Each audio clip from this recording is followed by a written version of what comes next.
afford to buy a house?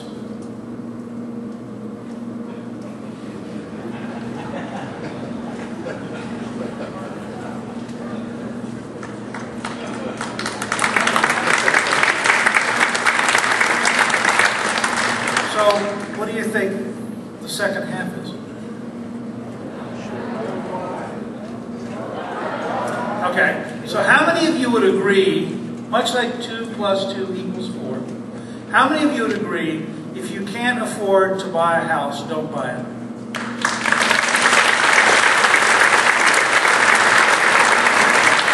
Now, the reason I'm telling you this is a very radical proposition.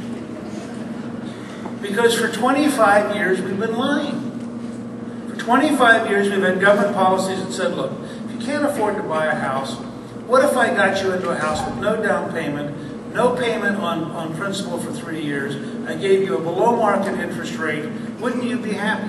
Oh, by the way, I didn't tell you, when you own a house, if anything goes wrong with the plumbing, you've got to get it fixed. If anything goes wrong with the electricity, you've got to get it fixed. If the roof leaks, you've got to get it fixed. Oh, you mean you can't afford to do any of that? Oh, and by the way, eventually we're going to start making you pay principal. Oh, you can't do that. Oh, and eventually we're going to give you a real interest rate. Oh, you can't do that. Well, I guess then you'll go broke, won't you? Now, if that happens to one person, it's a personal tragedy. If it happens to 1 million people, it's a national crisis. And yet, no politician in either party has had the nerve to go on national television and say, this is a cultural crisis with a financial implication because we have lied to ourselves for a generation. Now,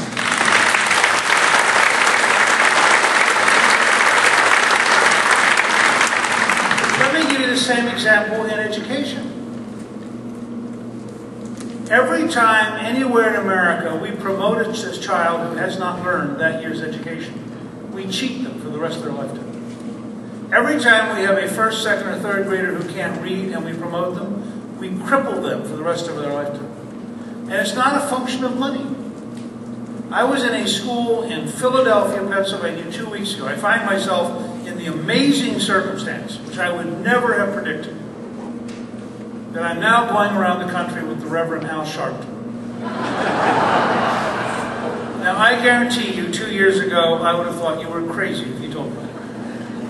But Al Sharpton said that education is the #1 civil right of the 21st century, and I have been in the room with Sharpton when he has looked educators in the eye and said to them, don't tell me that your union is going to protect a mediocre teacher who's destroying children, because I don't think it's morally defensible.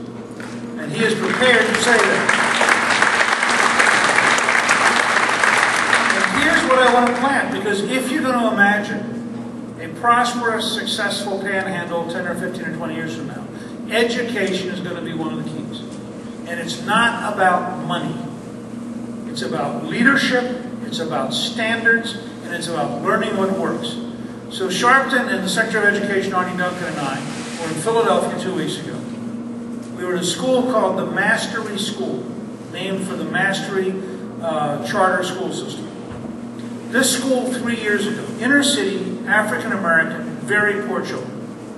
This school 3 years ago scored in the 25th percentile. It was so bad, the city of Philadelphia and the state of Pennsylvania took it over and gave it to the charter school. They took over exactly the same building, no change in building, with exactly the same kids. In 3 years, they changed it so dramatically that they tested this year in the 86th percentile. Better than many suburban schools. They jumped 61 percentile points in 3 years with the same kids. So we're interviewing the kids, 11th graders who've been there through the whole process. And they would say to us, well, the old school was like this, but the new school was like this. They're talking about the same building. But in their minds, it's vividly clear. There was an old school that failed. There's a new school that succeeds. In the 11th grade, 100% of the students plan to go to college. One of the techniques they use is that every teacher hangs outside of his or her room the flag of the college they graduated from. So as you walk down the hall, you're vividly reminded, here's Penn State, here's the University of Pennsylvania, here's MIT. I mean, it's amazing the number of people they're attracting, because suddenly it's an exciting place to be. Last week we were in Arizona at what has been described as the finest school in America. It's called the Basis School. It's a charter school.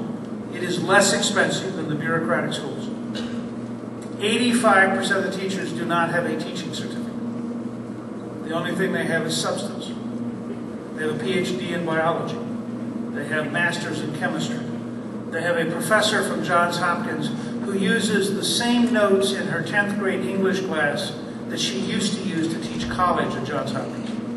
She teaches the Johns Hopkins English class to 10th graders. The students start in the 5th grade, which is the earliest they've been able to finance, and every year they're prepared methodically for the next year, and by the time they graduate from high school, they've had 2 years of calculus and a year beyond calculus. They've had 3 years of advanced math. Every single student. It's astonishing. And I recommend you, if at some point you want to put together an education project here, I would start with 2 movies by Bob Compton, who's a health entrepreneur who made a ton of money and went over and hired people in China. And he made 2 movies. You can find these at 2mminutes.com. The first movie is called 2 Million Minutes. This is what 2 Minutes stands for. 2 Million Minutes is 4 years of high school.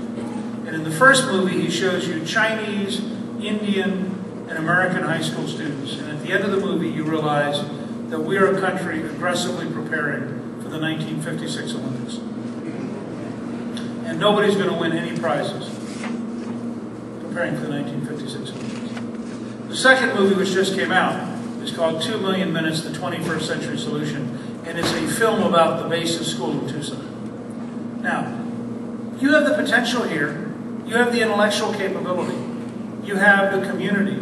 You could build the finest education system in the country. But you'd have to decide you want to do it. I'm not arguing you should or shouldn't. I'm just saying to you, it's a question of leadership. It's a question of innovation. It's not a question of money.